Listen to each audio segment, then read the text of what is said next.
அனைவருக்கும் இனிய காலை வணக்கம் ஃப்ரெண்ட்ஸ். இந்த மரத்தை பற்றின ஒரு குட்டி ஸ்டோரி. ரொம்ப நாளைக்கு முன்னாடி இந்த மரத்தில் பார்த்திங்கன்னா ரொம்ப காய் வச்சுருந்துச்சு. ஒரு நாள் மலையில் பார்த்திங்கன்னா திருதுக்குன்னு இந்த மரம் சாஞ்சிருச்சு. நாங்கள் நினச்சோம் சரி அவ்வளோதான் இந்த மரத்தோட ஆயுள் அப்படின்னு நினச்சோம். பார்த்திங்கன்னா அப்புறம் ஒரு வால் வச்சுருந்துச்சு, ஒரு 2 காய்.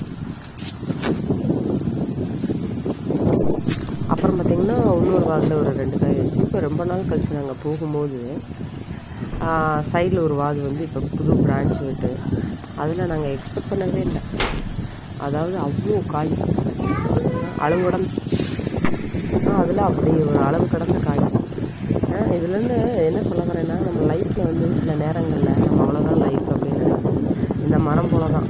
ஸோ ஒவ்வொன்றா சின்ன சின்னதாக துளிர் விட்டு இந்த மாதிரி செழுமையாக நம்ம லைஃப்லேயும் இருக்கும். ஸோ அதனால் எப்போயுமே வாழ்க்கையை ஹாப்பியாக ரொம்ப பாசிட்டிவாக நீங்கள் நம்ம வந்து எடுத்துக்கணும். ஸோ இந்த மரம் வந்து ஒரு சிறந்த எக்ஸாம்பிள். இன்றைக்கி இதை பார்க்கும்போது எனக்கு ரொம்ப ஹாப்பியாக இருந்துச்சு. ஸோ அதான் உங்கள் கூட ஷேர் பண்ணிக்கலான்னு.